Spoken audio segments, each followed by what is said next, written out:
ओम नमः शिवाय। राधे राधे। आइए सुनते हैं रवि प्रदोष व्रत कथा, पूजन विधि एवं महत्व। प्रदोष व्रत में प्रदोष काल में भगवान शिव की पूजा की जाती है। प्रदोष काल सूर्यास्त से 45 मिनट पहले से शुरू होकर सूर्यास्त के बाद 45 मिनट तक रहता है। प्रदोष व्रत जब सोमवार को पड़ता है तो उसे सोम प्रदोष व्रत, मंगलवार को पड़ता है तो उसे भौम प्रदोष व्रत, और जब रविवार को पड़ता है तो उसे रवि प्रदोष व्रत कहते हैं। आइए जानते हैं रवि प्रदोष व्रत की पूजा विधि। प्रदोष व्रत करने के लिए मनुष्य को व्रत वाले दिन प्रातः सूर्योदय से पहले उठना चाहिए। नित्य कर्म से निवृत्त होकर भगवान शिव का ध्यान करें। इस व्रत में अन्न ग्रहण नहीं किया जाता है। फिर पूरे दिन उपवास रखने के बाद शाम में सूर्यास्त से 1 घंटा पहले फिर से स्नान आदि कर साफ वस्त्र धारण करें। पूजन स्थल को गंगा जल से शुद्ध करें और एक मंडप तैयार करें। अब इस मंडप में 5 रंगों का उपयोग करते हुए एक सुंदर रंगोली बनाएं। फिर उत्तर पूर्व दिशा की ओर मुख करके बैठ जाएं और भगवान शंकर का पूजन शुरू करें। पूजन में भगवान शिव के मंत्रों का जाप जरूर करें। साथ ही प्रदोष व्रत की कथा सुने। अंत में भगवान शिव की आरती करके पूजा संपन्न करें। आइए सुनते हैं रवि प्रदोष व्रत कथा। त्रयोदशी के दिन जो वार पड़ता है उसी का त्रयोदशी प्रदोष व्रत करना चाहिए और उसी दिन की कथा सुननी चाहिए। रवि, सोम, शनि त्रयोदशी प्रदोष व्रत कथा अवश्य करें। इन सभी से अभीष्ट फल की प्राप्ति होती है। एक समय सर्व प्राणियों के हितार्थ परम पावन भागीरथी के तट पर ऋषि समाज द्वारा विशाल गोष्ठी का आयोजन किया गया। विद्यमान ऋषियों की एकत्रित सभा में व्यास जी के परम शिष्य पुराणवेत्ता सूत जी महाराज हरि कीर्तन करते हुए पधारे। सूत जी को देखते ही शौनकादि 88,000 ऋषि मुनियों ने खड़े होकर दंडवत प्रणाम किया। महाज्ञानी सूत जी ने भक्ति भाव से ऋषियों को हृदय से लगाया तथा आशीर्वाद दिया। विद्यमान ऋषिगण और सब शिष्य आसनों पर विराजमान हो गए। मुनिगण विनीत भाव से पूछने लगे कि हे परम दयालु, कली काल में शंकर की भक्ति किस आराधना द्वारा उपलब्ध होगी? हम लोगों को बताने की कृपा कीजिए, क्योंकि कलयुग के सभी प्राणी पाप कर्म में रत रहकर वेद शास्त्रों से विमुख रहेंगे। दीनजन अनेकों संकटों से त्रस्त रहेंगे। हे मुनि श्रेष्ठ, कली काल में सत्कर्म की ओर किसी की रुचि न होगी। जब पुण्य क्षीण हो जाएंगे तो मनुष्य की बुद्धि असत कर्मों की ओर खुद ब खुद प्रेरित होगी, जिससे दुर्विचारी पुरुष वन सहित समाप्त हो जाएंगे। इस अखिल भूमंडल पर जो मनुष्य ज्ञानी होकर ज्ञान की शिक्षा नहीं देता, उस पर परमपिता परमेश्वर कभी प्रसन्न नहीं होते हैं। हे महामुनि, ऐसा कौन सा उत्तम व्रत है जिससे मनवांछित फल की प्राप्ति होती है? आप कृपा कर बतलाइए। ऐसा सुनकर दयालु हृदय श्री सूत जी कहने लगे कि हे श्रेष्ठ मुनियों तथा सौनक जी, आप धन्यवाद के पात्र हैं।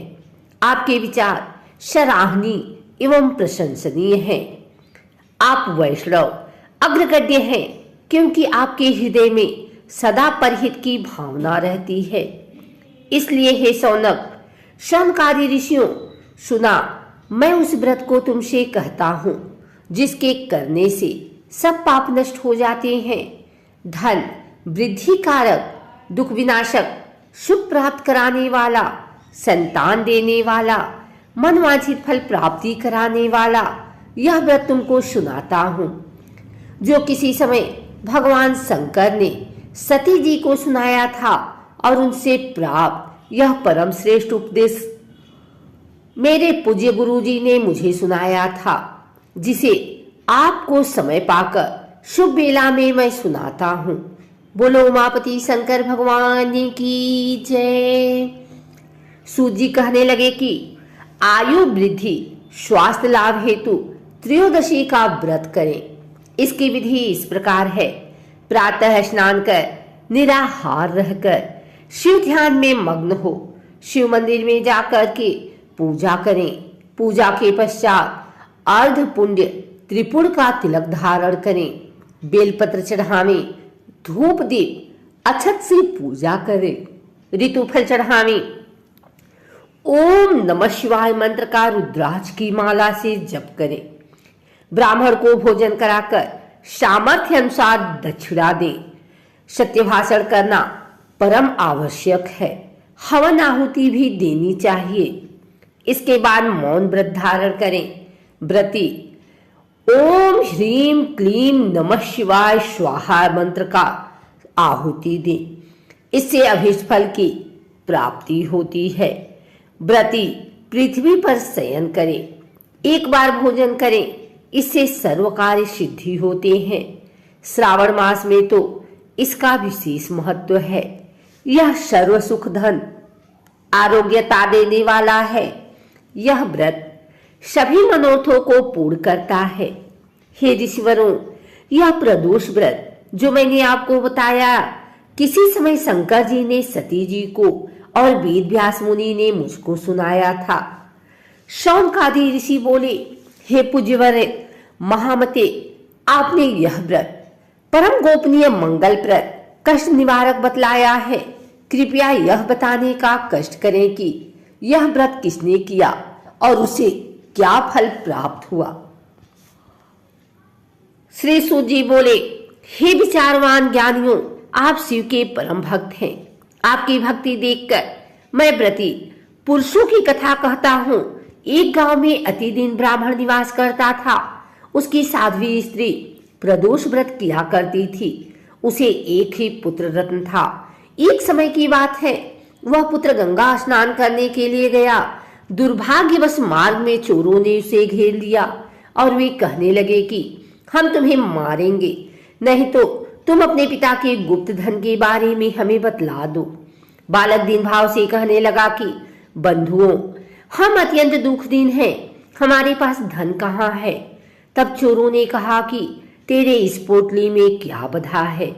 बालक ने निसंकोच कहा कि मेरी माँ ने मेरे लिए रोटियां दी हैं।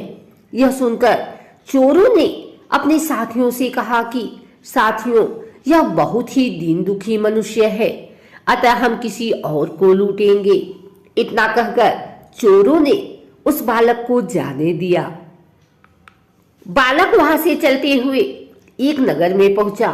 नगर के पास एक बरगद का पेड़ था। वह बालक उसी बरगद के वृक्ष की छाया में सो गया।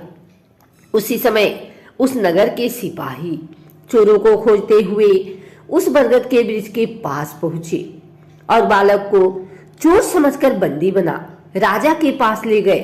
राजा ने उसे कारावास में बंद करने का आदेश दिया। उधर बालक की माँ भगवान शंकर जी का प्रदोष व्रत कर रही थी। उसी रात राजा को स्वप्न हुआ कि यह बालक चोर नहीं है, प्रातः काल ही छोड़ दो, नहीं तो आपका राज्य वैभव सब नष्ट हो जाएगा। रात्रि समाप्त होने पर राजा ने उस बालक से सारा वृतांत पूछा। बालक ने सारा वृतांत राजा को सुना दिया। बालक की बात सुनकर राजा ने सिपाही भेजकर बालक के माता पिता को पकड़वाकर बुला लिया। राजा ने जब उन्हें भयभीत देखा तो कहा कि तुम भय मत करो, तुम्हारा बालक निर्दोष है। हम तुम्हारी दरिद्रता देखकर 5 गांव तुमको दान में देते हैं। शिव की दया से ब्राह्मण परिवार अब आनंद में रहने लगा। इस प्रकार जो कोई इस व्रत को करता है उसे आनंद प्राप्त होता है।